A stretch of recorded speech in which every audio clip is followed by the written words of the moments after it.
Everywhere we go, people want to know who we are and where we come from. So who are you and where'd you come from? My name's Niamh O'Shaughnessy. I'm 27. I'll be 28 in 3 weeks, and I came from Darndale. From Darndale. And I didn't know you were from Darndale, so I came across your page on Instagram. I don't know how I came across it.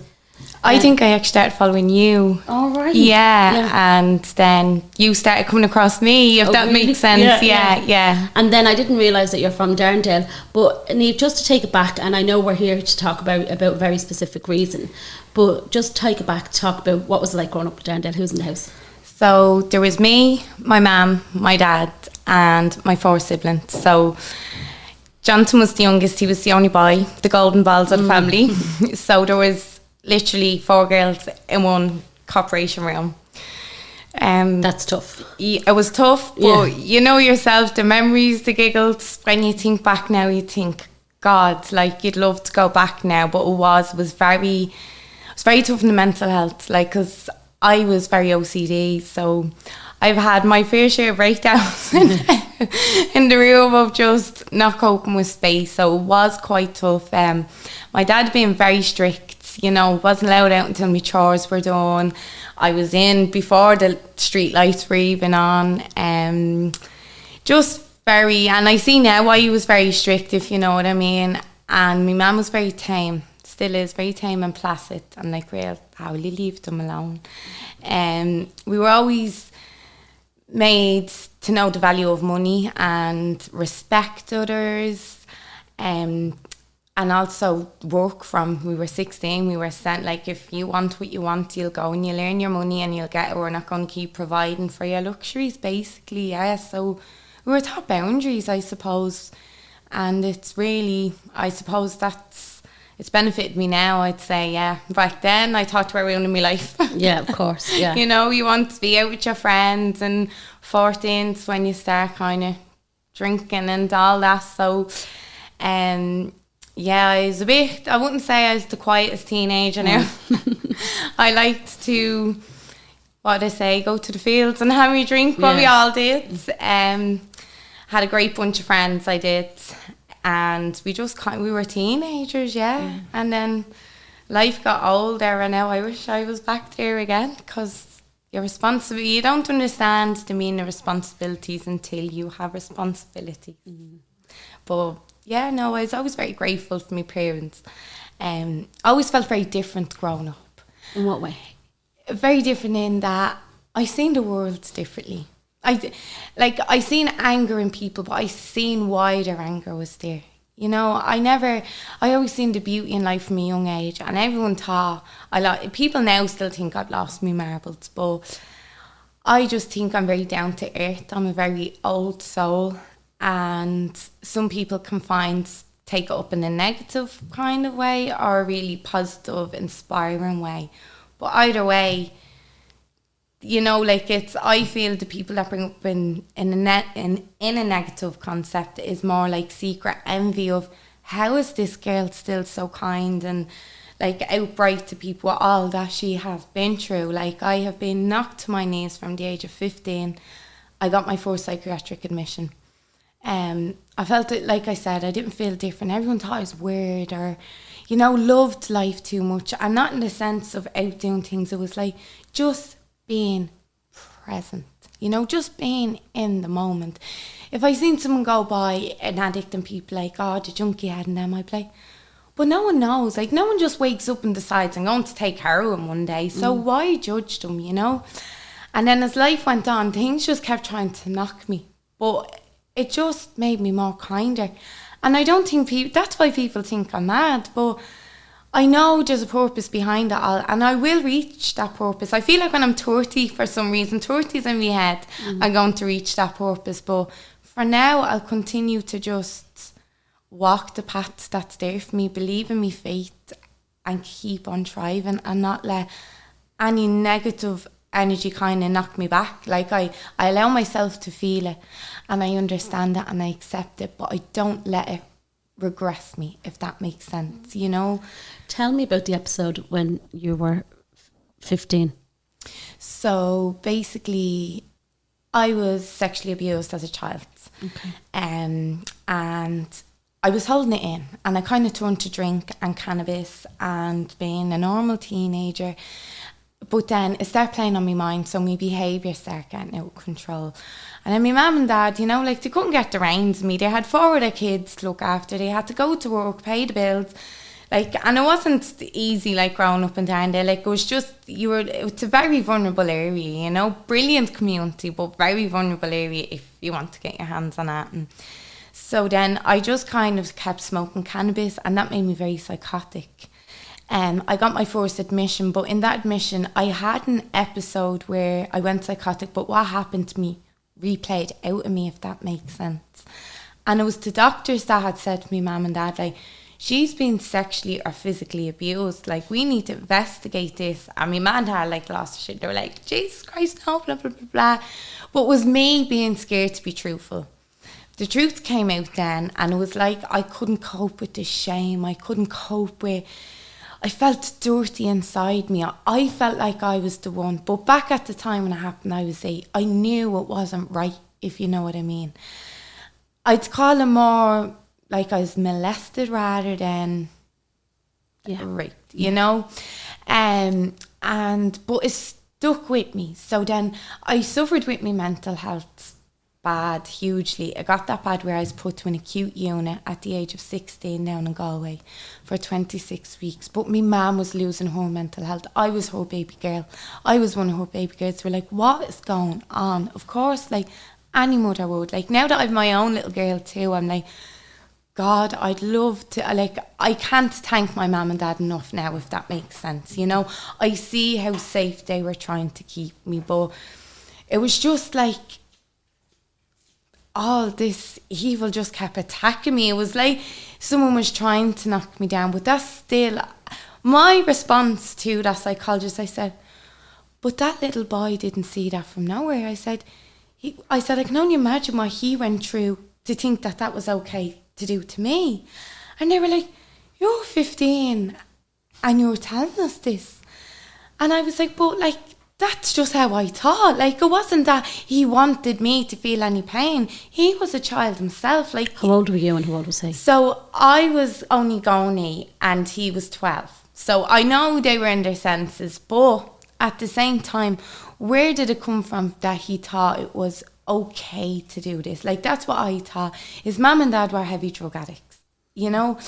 And I think I always felt when people were suffering or needed healing. I've been to 3 mediums that have told me I have healing hands and that I have to bring to my like dimension, but that would come at the right times. I keep believing it's 30.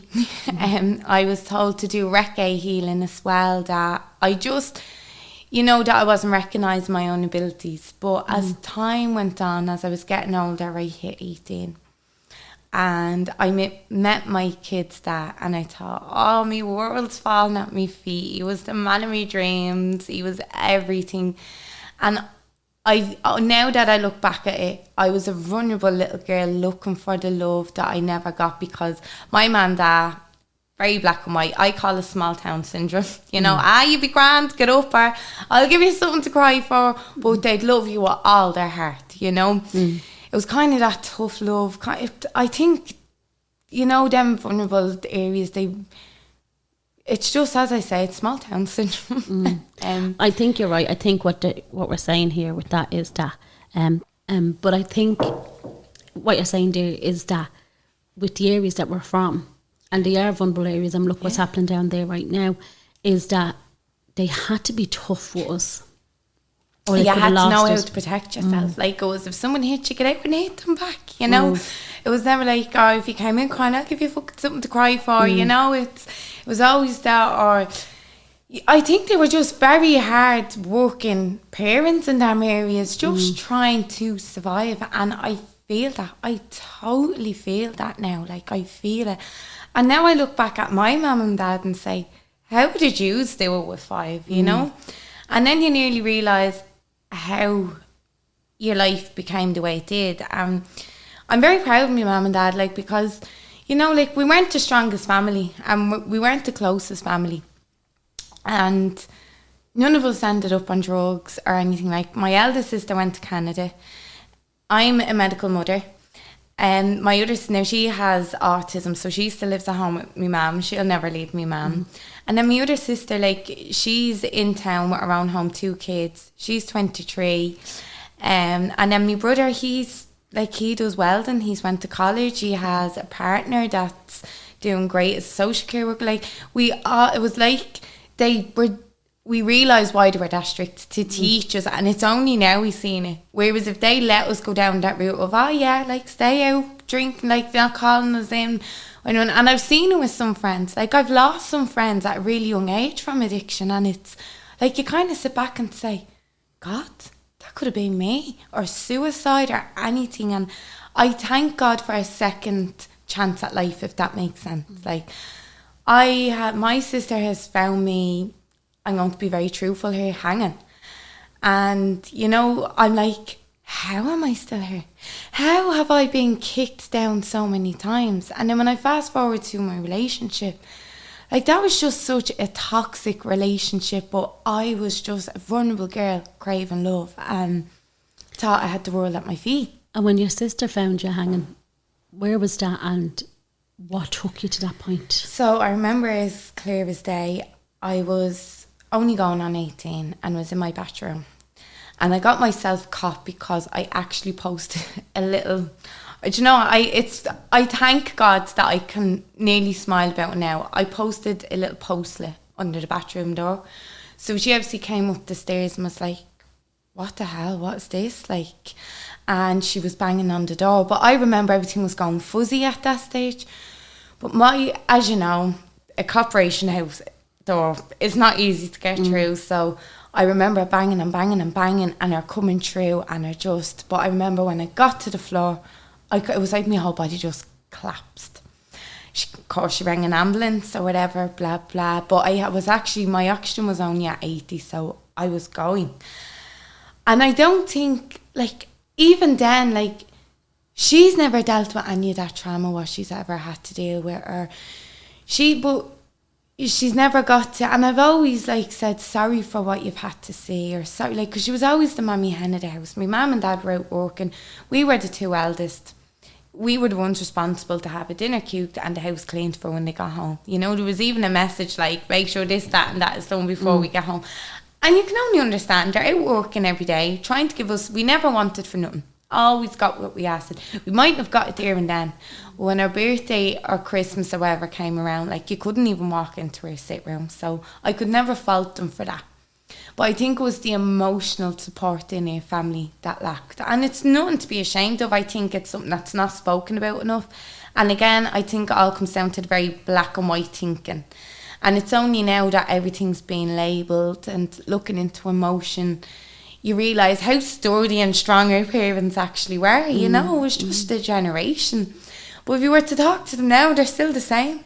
Like, I'd even say some things to my mum about, and she'd be like, we just stop, build the bridge and get over it. And I'd be like, all right, you know, that kind of way. But like that, the relationship, like, had me kid, I have nearly 10 years going and with this relationship, engaged, had me 2 children.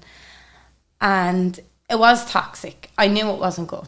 It just... At what point did you realise in the relationship it wasn't good? The last 4 years. And then I had Indy. And I thought, you know, this will make our lives change. And then I actually got caught in Ollie unexpectedly. That's why I call him my miracle boy. And it was 4 months after I had Indy. My first time going for it again after waiting so long. And yeah, I was given me gift, as I call it, because when I got pregnant on Ollie, was like, everything was so heavy. I knew it was coming to an end. Like, we weren't staying in the same bedroom. We were, you know, he was just there. And then it just like, and we didn't leave on a nasty end. And it was just like, look, we both know this is coming to an end, you know. And it was the hurt and pain of that I knew was coming to an end. But I was like, I was like a nearly 2-year-old, like, because there's only 14 months between them. And I was like, she's only gone 1. I'm pregnant. What do I do? What do I do? Like, I was thinking, like, this couldn't happen again. I thought I had my life together. There's no way I can hit another floor. I didn't think I was going to make it through. I really, really didn't. But I just went into survival mode and stuck with it for the kids' sake, I think. Mm-hmm. I had Ollie and I ended up getting my apartment. And I thought, you know, give it another chance. New home, new beginnings. We have our new baby. Why not? That was the worst thing I could have ever have done. And I don't mean in the sense of us, because I'll always love him as the kid's father. Mm. Well, I'll never be in love with him, if that makes sense. Mm. And I know I got to a nasty stage where we were both toxic, and I'm no angel, you know, like I was giving it as good as I could get, you know. But there was a lot of anger, you know, there was a lot of hidden addiction with him, which he is doing fantastic now. Like, he goes to the gym every day, he takes India every day, but he can't accept Ollie, you know. So this is where it all crumbled. Ollie kind of, when I had Ollie, I knew there was something, just wasn't something right. He wasn't meeting his milestones. You know when they place your newborn baby on you? Mm-hmm. He was crunched up like a ball, but he was stiff. And he was purpley blue. And I was like, I only had a baby 14 months ago. Like, this doesn't feel the same. And, you know, like, you're looking at them and you're waiting for them to kind of give that little mooch for nothing. But they didn't bring him to NICU, nothing like that. And I was like, right, well, like, who am I to tell professionals that there's something wrong with my baby? So I just kind of, excuse me. Take your time. And was the pregnancy normal? And was the birth normal? Like, not we typical, like. So, yeah. So as far as I knew, it was a healthy pregnancy. Every time I went, everything was fine. I had hyperemesis, but, like, you know, it was managed. When I was dehydrated, they brought me in. They gave me IV drips, everything. Heart rates were always great. I went into threatened labour at 32 weeks. And I'll never forget it. They had me in the delivery suite. My contractions on the machine were at 2:06. Like, this baby was wanting to come out. Ollie was wanting out. And I know that's where the stroke happened. You know, I know, because I was very tame at that stage. Like, I was very, like, waiting for my baby to come. But they were aware of my mental health. From my previous pregnancy, I was very open with them. Very open, and they had brilliant support for mental health. So they were like, Ma'am, you know, we think it's just you stressing out, blah blah blah, like, your cervix isn't opening, there's nothing we feel is dangerous for the baby, like, we need to relax you. So they gave the baby steroids anyways and thought, like, we're preparing for our baby to come. I remember them giving me a hat and a nappy, and the hat was the same size as the palm in my hand, and I was like, my baby's only 32 weeks gestation. Like, this cannot happen. So that was grand. They were like, Niamh, we're going to move you back to the ward. And I was like, so I'm not having my baby. And they were like, so I was like, oh, great. Thought, like, you know, everything's good. Baby doesn't need to go to NICU. They were checking me every 2 weeks. And they were like, no, everything seems fine with baby. You know, mammy and baby's fine, blah, blah, blah. That was perfect. I ended up going to my 40 weeks with Ollie. And when I had him, as I said, he was very stiff, very blue, and hands very jittery. And I drank Red Bull through my pregnancy. I'm not going to lie, I am a caffeine addict, and it's still something I struggle with. But I just kind of said it to the paediatrician, and I knew he was a student, you know, and you just know they don't know full knowledge, they're still learning. So I was like, look, listen, I only had a baby 14 months ago, I said, and I know, like, my baby should be floppy. I should be maintaining them, like, to hold them. And he was like, you know, like, don't worry about that. Don't be too hard on yourself. Give him 2-3 days. The jitters will go. I'd say that's just caffeine withdrawals. And I was like, sorry? Caffeine withdrawals? I was like, so does he not, like, need something more? And he was like, no, it's all natural, like, it'll reduce after a few days. Same as someone smokes through their pregnancy, if the baby comes out with small jitters, like, because they, you know, they're doing your levels, they're urine, they know, like, people that need, the babies that need to be detoxed or whatever levels, and if it's caffeine or nicotine, they don't need to be detoxed, but they can have little jitters. So And did they tell you that? Did you tell them you were drinking Red Bull? Or? Yeah, I was very honest with them. I said, look, I was drinking 2 cans of Red Bull a day. Like, could it be deal with? Like, could it be? But that was the worst thing I could have said to them, because straight away I was like, oh yeah, that's it, you know, that kind of thing. So I was very like, right. I was like, right now, I'm cutting that out. Like, if that done that to me baby, what could it be doing to me if it gave me newborn baby jitters? I felt so guilty, but I had a perfect healthy baby. So I was like, look, Niamh, be grateful. Indy was 6 weeks premature, and she was thriving. And, like, she would buy and sell you. And then I just recognised, like, he wasn't drinking his bottle. So I said, I tried breastfeeding. Maybe he wants breast milk. Couldn't. Like, he couldn't take to the tea. He just couldn't take to nothing. And I was like, this is not normal.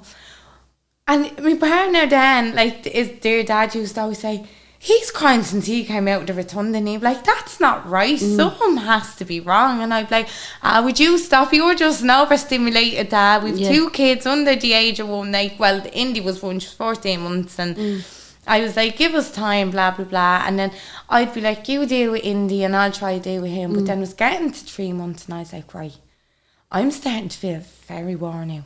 And he is still constantly crying, and he was constantly vomiting, but I think I'm just a mummy hen. I'm very with remedies and, you know, give them a chance. Their body's only new to the world, and I believe there's 4 trimesters of pregnancy, you know, so their first 3 months of life out the womb is still a trimester. So I was like, give him time. Maybe you should just, you know, boys are that bit lazier. And but it got to a stage where I was like, no, something's not right. Like, he's not even opening his hands or anything. So I brought him to the baby nurse, and she was like, oh, we'll keep eyes on him, blah, blah, blah. He cut his finger in his jumperoo one day. I never forget it. This is where everything just crumbled. He cut his finger in his jumperoo one day, and the bleeding just wouldn't stop. So I'm going to have to bring him to the hospital. Like, it's not stopping. I'm after trying to do compressions. He was going on 7 months old. But he didn't feel it. He didn't cry. And I was like, he cries all day long, and he cut his finger like this and he's not crying.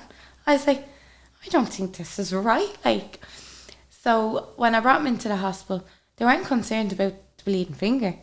They were concerned about his not reaching his milestones. So they were honest with me. They said, look, what we're saying here, we can't let this little boy go home. They said, he's not reaching the right milestones for his age. And I say, well, I actually thought that, but I just thought it was exaggerating. I said, because at this time, this is when people were putting branded names of ADHD and everything on their kids before diagnosing. So I didn't want to be kind of adding to the cattle sheep, if that makes sense. So we also had a baby nurse there that was keeping saying eyes wrong. And the rotunda told me I had a perfectly healthy little baby, you know. So they said, we're going to do a fontanelle ultrasound on him, if that's okay. And I was like, oh yeah, like, any answers? Remember, he came back to me and he said, your son needs an urgent referral to the CHIU patients. Looks like there's a little bit of damage. And I was like, what do you mean damage? He said, don't be worrying. Like, it could be just something, as you say, neurodivergent or whatever. So it's like, oh God, I can deal with that. They're magical kids. Like, I'd be honoured to have a baby like that. And God, he is the most specialist baby ever. But so we were going to his appointment, and speech and language were involved, OT. They start giving him a standard because he wasn't sitting up, he wasn't standing, he wasn't rolling. Basically, he was still like a newborn baby at 6 months old. They knew there was something there, and they kept wanting an MRI, but the waiting list for the MRI were scandalous. I said, I'd hate for it to be at in series. And little did I know that what was coming to me, that it was something serious. This is where it all happened. So it was like, he had this episode where he was just very shaky, but wouldn't eat. And I remember, you know, when a mother just had enough, I was like, right, enough is enough. I went in storming in. I still remember, I'd say the steam was coming out my ears. And I said, is Ollie's doctor in clinic today by any chance? And they said, he actually is. I said, can I speak to him? I said, because I am on my knees with this child. I said, he's not eating, he's not doing this. I said, his temperature is up the wall, and there's no answers from him. I said, this just couldn't be right. So they were like, the doctor came in and looked at him and he said, no. He was like, Niamh, have you, and this was over in the CHI in Connolly, and he was like, Niamh, have you anywhere to go this weekend? And I was like, no. And he was like, well, you're coming to my home hospital, which is Tala Hospital. Brilliant doctor he was. He got him in, he done his bloods, his CRP levels, that's your infection levels in your bloods, was up at 305. He had a human metaneurovirus, and he said, I've never, he said, in my 10 years being a neurodivergent doctor, he said, I've never seen a child react so bad to a virus like this. He said, we need to do further investigations. Again, kids that are life limited, even a normal virus, you know, would knock them for 10. So I think he was kind of building puzzles there, getting the piece of the puzzles. Sorry. Take your time. And is your partner with you in with all this, or? So at this stage, yeah. He had all the faith of, you know, you're strong, like, and this and that, and he's doesn't like to see the problem, just likes to keep going. You know, he's one of them that'll just brush everything under the mat, where I'm like, no, sorry, can we come back to that fact that you just said? And like, I investigate, I tear things apart. I want confident facts, not confident guesses. So when they got me in, they said, look, Niamh, this is their chance to get his MRI done. So I was like, oh yeah, brilliant. And it's so neurology will deal with the brain, but neuro disability doctors deal with children that are brain damaged, if that makes sense. Okay. So they're complex in every area that they've so many doctors and consultants.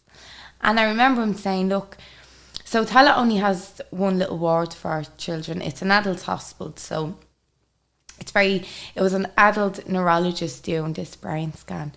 And I remember them telling me that he had a global developmental delay, and I was like, God, I can deal with that. Like, we'll get him there. It's just that he's basically behind and slow, you know. And I was like, he'll catch up in his time. He's taken his own time, dealt with that. But things at home then got heavy. So did they send you home then and say that's all that was? Yeah. God. Right? So, but we had, like, we had his walker at home and his stander and things like that from when they knew he wasn't meeting his milestone to try help him. But it was like we had this diagnosis.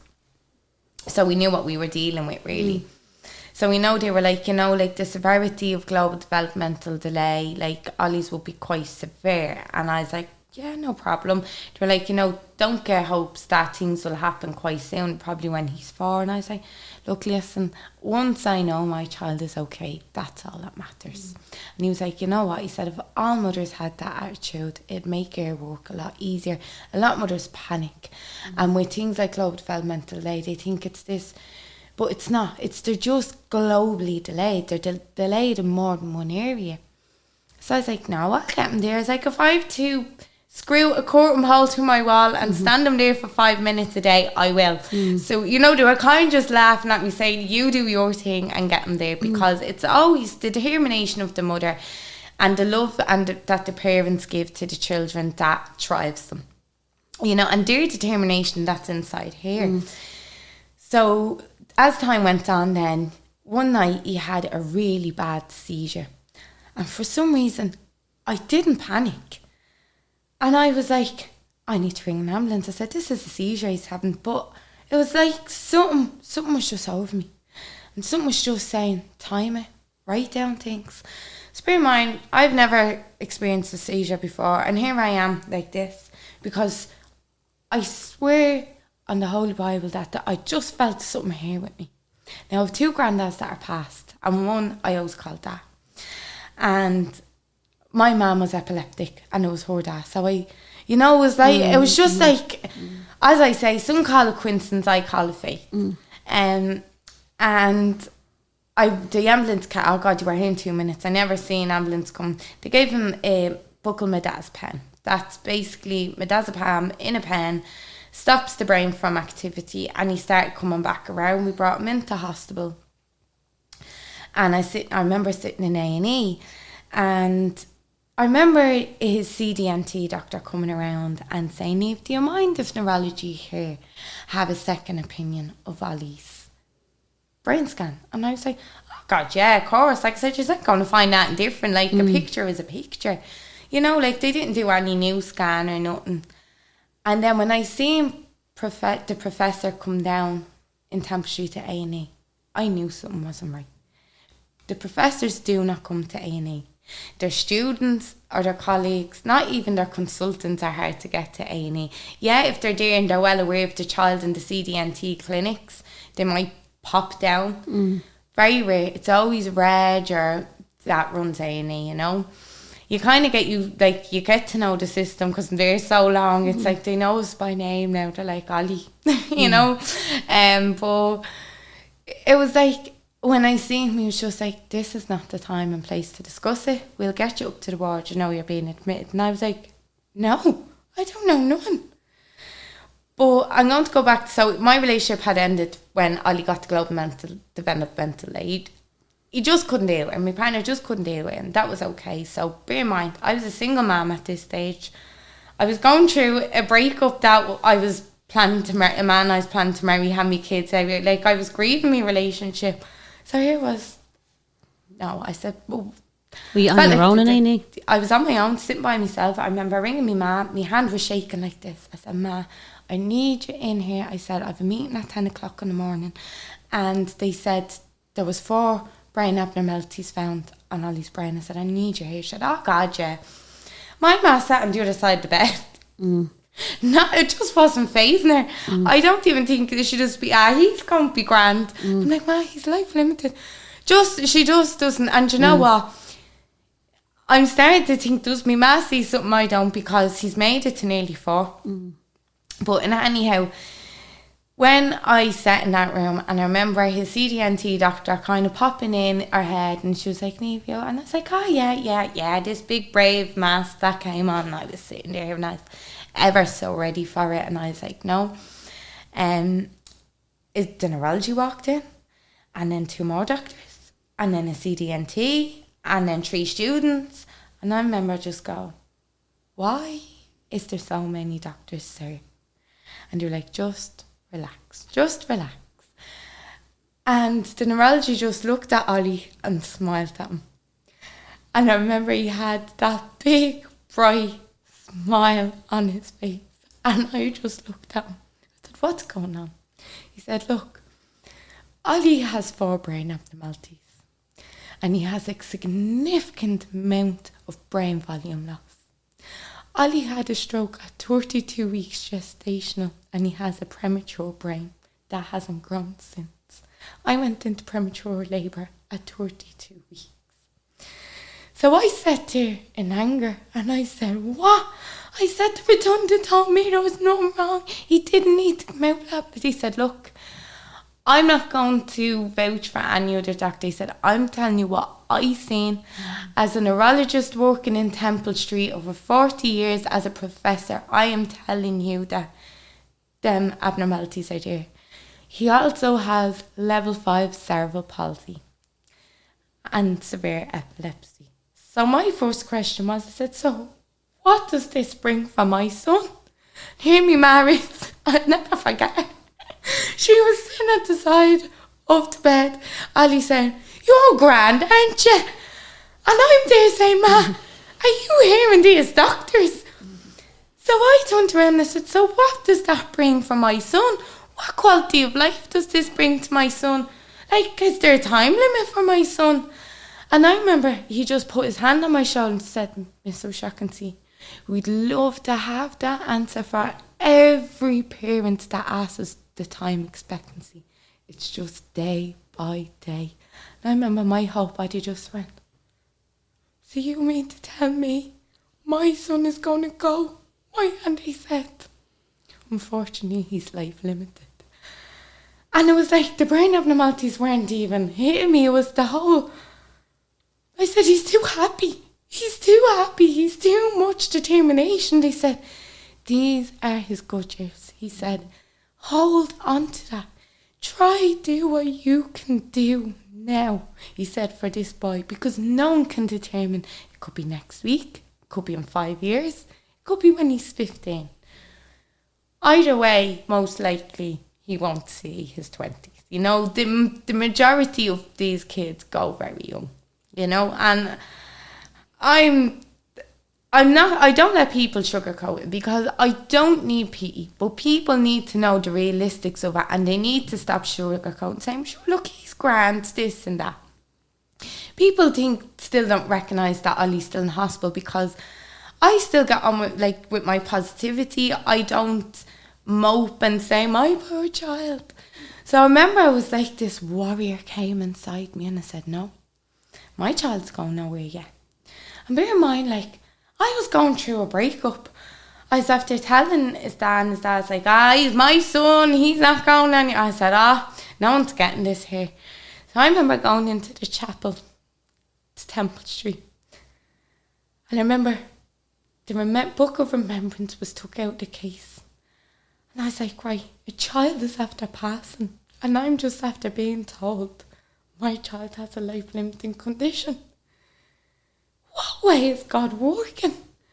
This is where I believed in faith. I mean to tell you, I went to that altar and fell to my knees, and I said, please, Lord Jesus Christ, I said, Mother Mary, Our Lady, I said, if there's faith up there, just give me 2 years. Just give me 2 years. So I remember them saying, like, you know, he's going nowhere yet. You know, we've a lot of investigations to do. We have to make sure everything at home is well. I'm in a flat. I'm still in a flat. I'm fighting tooth and nail the last year to get him a home for quality of life, because I know he's got to 4, and how he's getting to 4. The spirit inside him, there's just something there. Like, as the neurology said to me, he should have been born as stillborn. Do you understand? He had a stroke at 32 weeks gestational, and he wasn't delivered till 40 weeks. Didn't go to NICU, survived till 11 months old without any medical attention.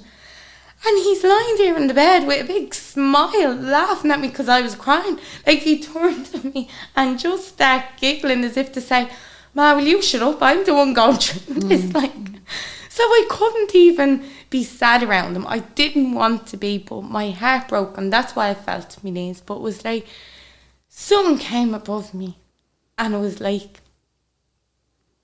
a warrior. That's all I can think of as an alpha woman. Because my ma was still very, he'll be grand. And I was like, right, she's not, and that's just me ma. That's just me ma. Like, you never go to me ma, like, if you're looking for pity, because she'll tell you out straight, wrong person for me to come to pity for, you know. But at this time, I don't think she was feeling the heaviness of it.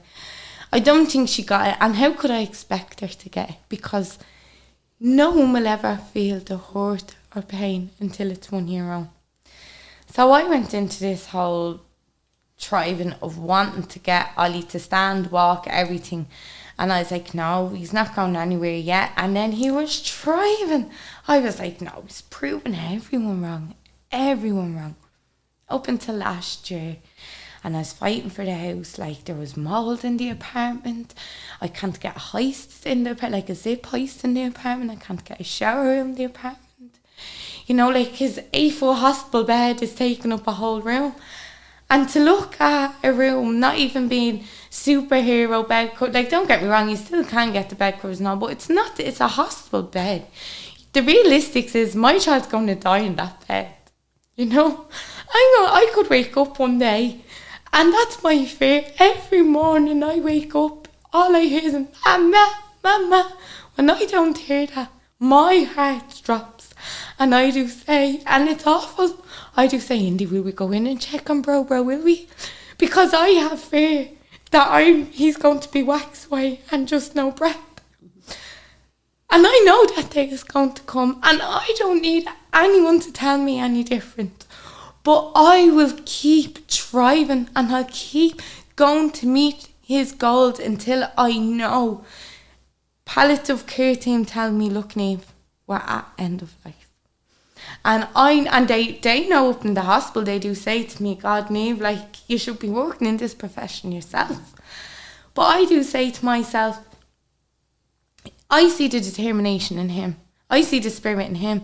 Like, he was at a stage where I actually couldn't leave him on the couch because I came in one day and he jumped off the couch and broke his tooth and was lying there in giggles of fits. And I was like, Ollie, what you have to do? Blah, blah, blah. And he's like, like, you know, giving it all his happiness of. And I was like, oh my God, where's your tooth gone? And he was just laughing. But that's what kept me going. Like, I was like, no, I'm not giving up on you. But it's like we're gone to a stage where you kind of know when admissions are getting very closer, but they're getting longer. You know, like last summer, Ollie had a really long admission, and I actually had to do a fund day to get the funds for an oxy monitor for him. So that's for his pulse and his oxygen, so that I could sleep at night. I asked them to give me a seizure map. And they told me, again, it'd have to be approved by the HSC, but that could take up to 2 years. And I get it. It's not the doctors. If the doctors could prescribe it for us and hand it to us straight away, they would. It's the system that's broken. So I kind of just, from the summer up till, I'd say, January, he had a really, really bad admission. When you say admission, what is it that happens? So this is life or death. So I'm basically, I would sit at home with Ollie and watch him have 5 seizures, and I'll present him as. I'd even get onto Temple Street and say, look, I'm after giving 5 mils. Will I go with another 5 mils and see how he settles?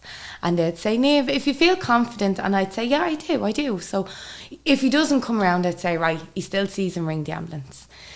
There's times when I'm on the phone to the ambulance, I'm like, look, I have him on the monitor, his heart rate is this, blah, blah, blah, blah, blah. But I've presented 3 midas and you can't have any more. And they'd say, right, we're on our way. They, you know, like, they do be as amazed as me, saying, like, you're just as qualified as us. But even when I go in with his blood, and I can really tell them what's low. I know by his skin colour, the way he mottles, like, and even at times when he mottles now, I've stopped bringing them in. I give him, so when he's kind of like, you know, when your hands kind of go purpley and mottly, well, his skin would go like that, but that's dehydration. So I'd just pop it on a bolus, what they'd do through an IV, just that it's going through his peg in his tummy because he can't eat, he's peg fed. Peg dependent, and I just give him a bolus through that. I put a diurate through that, and I put on a low rate right through the night. I'm like, you know, like, you get 8 meds 4 times a day, and it's all through the peg. So you're a nurse at home. He has a full cardex, like, you know, and his dosages of it is way too high for his age. Like, I have a friend that has some very similar condition, and he's 15. And one of her sons is on 2 of the same. Her son is on 2 of the same medications. But one of them that my son is on 15 mils of 3 times a day. Her son is only on 3 mils 15 times a day. And that's when I came to the realisation of the severity. And then I was like, right. It was like I was in survival mode and just trying to keep him alive. But then I was starting to burn out. I was like, where's the support for me? I can't get over this. I can't get over this. And I still had a 4-year-old that was like, Mammy, and she's all glitter and glam and wants her mammy, and, you know, she wants everything. And I just kind of I was in survival. Do you know what? I had a stroke 3 weeks ago. I had a TIA stroke from stress. I was in Beaumont and I was in an acute unit because neurology wouldn't deal with it because it was from stress, but they knew where the stress was coming from. But it was like, my bubble popped. I looked around me and said, how the fuck am I after getting here as one person? Now, bear in mind, my mum and dad are there, but they're not there. You know, you knock on their door and they're there to give you the biggest hug. They're so welcoming. If you ring them, they'll chat you. But for them to come over and actually give you a hands-on help, and I understand, they're afraid. You know, they don't know the knowledge. They don't want to know the knowledge because to them, Ollie's grand, you know, and that's just old school parents, you know. They don't see nothing wrong, but they understand, they do understand the burden, you know. They'll always inspire me, Niamh, go easy on yourself. And sometimes I do feel like saying to people, well, I'll just fuck off, like, and, you know, sometimes you just want, I know how strong I am. I know I can do it. Sometimes you just go to burnout. And that's what happened 3 weeks ago because he had a really bad admission, as I say, where I couldn't do no more at home. And he had to go in, and he was in for a few weeks. He got out January, he got out the middle of February, and then he was back in again in March. And he got out in the end of April. He was home for 2 weeks, and he's since again. But this time round, the doctors don't even know. The doctors can't even chase tail of it all. He's dropping weight. We don't know why. He's as pale as that ice. You know, like, his body's not restoring iron.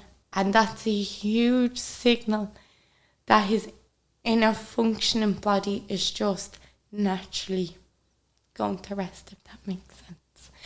Now, I'm not saying it's going to happen in a month or 2 months. It could be a year or 2 years. But I know where this is going, you know, and there's lots of medications, but as I said, you have him on 8 medications 4 times a day. He's 3 years of age. He was on benzos at one stage. I said, he's 3. Like, no wonder his kidneys isn't filtering properly. Like, you know, so his fluid outtake wasn't enough for his fluid intake. But then his stool, so that's your poo, was way too big for the amount of food going in. So his inner body is all over the place. And then, so bear in mind, I come to a stage where he could sit up and he was this jolly little mischief little boy. He was a little boy, you know. He'd pull your hair. He was cheeky. It got to the stage where I was actually like, you know what? You're not getting special treatment no more because you're actually taking advantage of this. But have you seen him now? The last year, he can't sit up no more. He's just, when you sit him in his chair, his head goes down. And you know, he still has that light in him. He still smiles, but it's not as much. And people do say, would you give over? He still has that smile. Yeah, it's easy for people to say when they're looking at him for 3 minutes. Live up him 24, right? Like, I have videos that I only showed a recent friend that I was telling you about. I only showed her about 3-4 nights ago. And she looked at me and cried, said, Niamh, how have you done this on your own? And I said, I don't know. I said, and this is my problem. Where is the support for the mothers that, like, I have to do night feeds. Like, he's peg fed, so it takes an hour for me to feed Ollie through a machine. You know, like, I can't go just because it's 11 o'clock and I feel tired that I want to go to bed. If Ollie has a seizure or stops breathing during the night, I have to get up and nurse him. I have to still then get up and bring my daughter to school, get him on the bus for CRC and still go out and work and be a carer for the company that I care for. And don't get me wrong, I'm privileged to be a carer because you hear so many stories and it gives you it's very rewarding. And people say, what are you out being a carer for if you care enough and you're a nurse at home? And I say, because I was here to be a helper. And my home is my family. That's not my job. That's my responsibility. So that's completely different. And I know I have the knowledge to help other families. I care for a woman that has a man with cerebral palsy. Now, as she always says to me, she prays the powder pill for me. She always says to me, like, my son only had cerebral palsy. And it's not the cerebral palsy that kills the child. It's the complex medical part that comes through, the severity of the epilepsy, how the body functions, being peg fed, you know, it's that deteriorates the child. Now, cerebral palsy doesn't deteriorate, it kind of just worsens over, so they get tighter, they lose their mobility.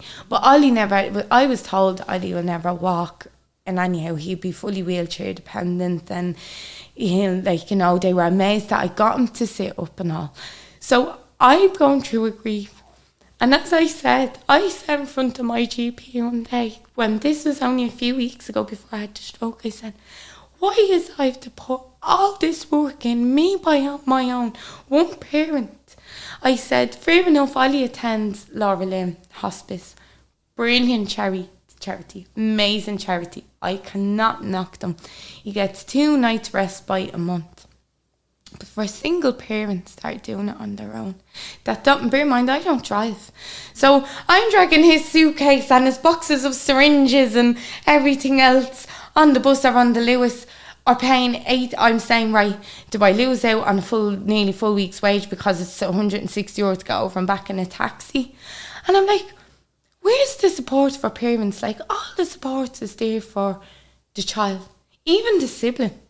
Like, in the her strength alone for what she sees for a 4-year-old, and how she's still so kind. Like, she sat on my balcony last night with me and hasn't seen me or her brother in 6 weeks, and said, Mum, isn't it so beautiful to just sit here and look at the lights and flowers on our balcony again together? And she just looked up at the sky and said, Mum, I made my wish that we get a house soon. And I just broke, because I know my son is regressing because we're still in the flat, you know? And I'm like, but where's the support for something like, yeah, fair enough, I get 15 hours of home care. But like, at the end of the day, that's just to wash and change my son. I could do that in time. And I feel very ungrateful saying that here, you know, but it's like, I feel like there should be a service, and I always said if I ever got the money to do it, I'd create a service like they can for a crash, but for disabled kids, where their mothers can drop them off and say, look, I need a break, I want to go do my shopping today. Where there's people like me that have experienced this, that know how to administrate their meds, know how to read their cardexes. Obviously there'll have to be clinical nurses and a GP on site, but like, that's where I want to go. I'm going to make it happen. I need to. I've suffered the pain. I've fell to my knees many a nights and said, please give me the strength to get through today. I went days without sleeping. I'm not going to lie. Just after Christmas, I went through an awful phase of depending on cocaine. And I had to sit there and say, my life can't come to this. I can't. I'm doing this to keep myself awake because I physically can't monitor my son having a seizure. I physically went to Tucson and said, I need support. I'm turning to cocaine and drink here. And they actually came and assessed my children and said they had no worries because my children were well looked after. I said, I know my children are well looked after, but this is why I'm like this. So then I came to me late and I said, no, Niamh, knock that on the head. You're stronger than this. Your boy needs you. If that happens to you, I actually start getting paranoid with my heart and everything. I was like, what if I go with me sleep? And then I was thinking, Indy can't be responsible to the one to go get help. So I said, that's not the answer. I need to go to my doctor.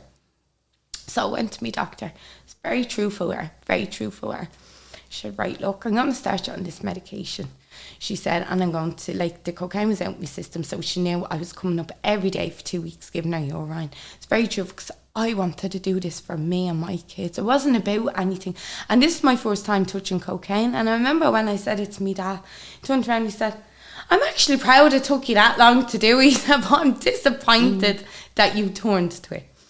But I said, Dad, like, look, it's not the time for giving out to me now. I was truthful, because I don't beat around the bush. I don't judge anyone. I don't judge anyone for what they turn to. There's a story and a testimony behind everyone's pain and how they got here in life, you know? And I truly, truly believe in that.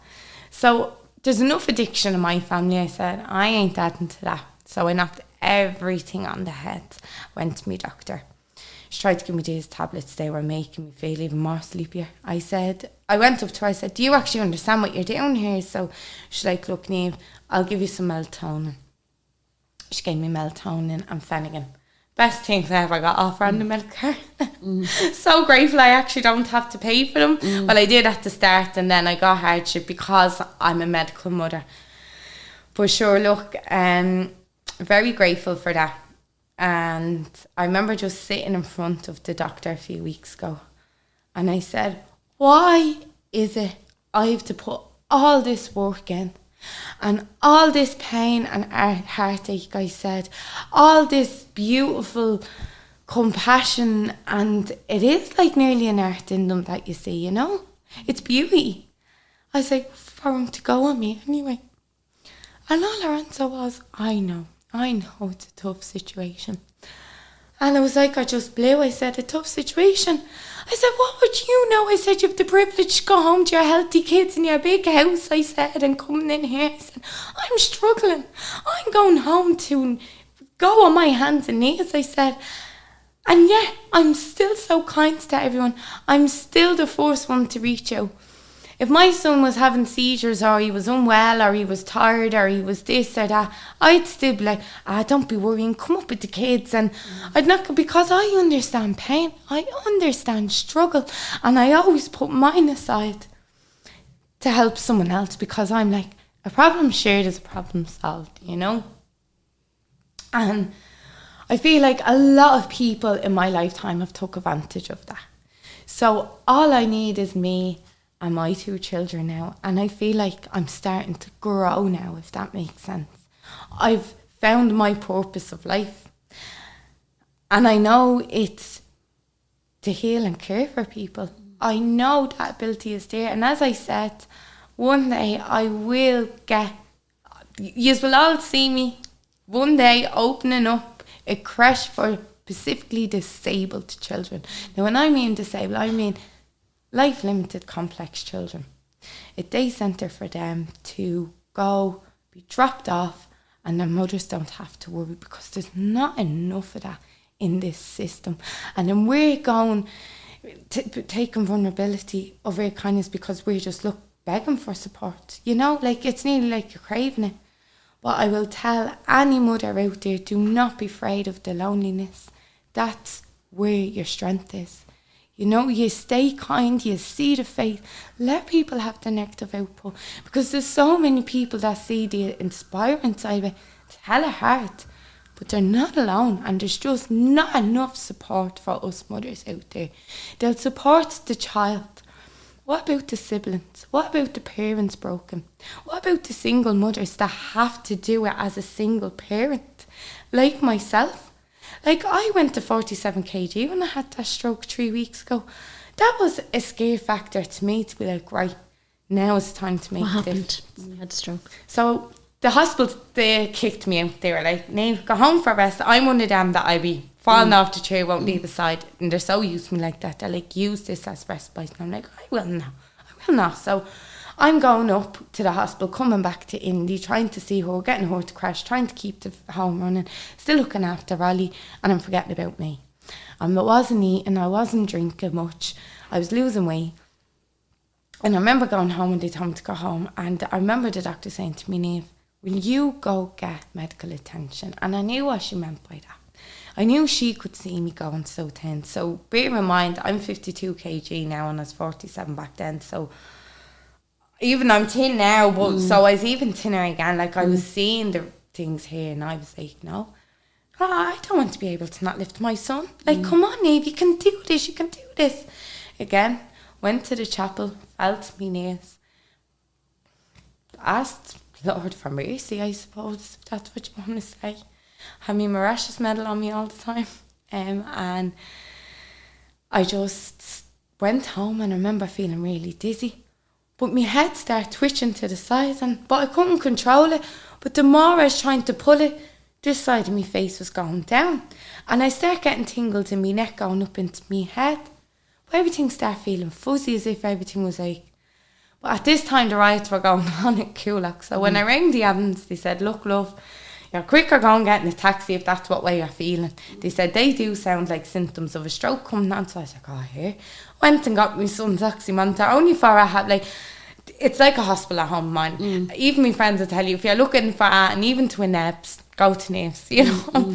And so I went in, and I see my heart rate was up nearly at 200, but my oxygen was at 87. I said, something's wrong here. But I kept it on me because it traces, so you can go back on it. And I kept it on it. I didn't even make it to A&E. I remember I got out of the taxi, and the taxi was holding my arm, and I heard some little boy, I don't know whoever he is, if he's watching this, thank you. He goes, will I get your help? But it sounded like everything was... And all I remember is waking up in resus. And they said, are you back around? Was Miss O'Shaughnessy. Come on, talk. You know, they're real strict and fair and A&E involvement. And I was like... They're like, you're just back from your CT. Come on. And I just remember looking around and I was like, what the hell is after happening? And I remember one of the doctors being like, did you take anything, Niamh? And I was like, no.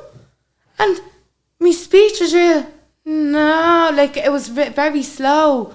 So they let me come back around when my speech did come back, but one side was just like this. So when I came back around, they asked me loads of questions. And I said, look, I'm under a lot of stress. I said, I think I had a nervous breakdown. And they said, no. They said, you had a TIA stroke. They said, it's basically letting us indicate that you were going to go into a stroke, but we caught it on time. So I was like, okay, that was grand. My body went into a little seizure that night. They got that under control. Neurology wouldn't take me on. They were like, there's not being admitted here, it's stress. They kept me there for 2 days though for neurology to make sure it wasn't that major.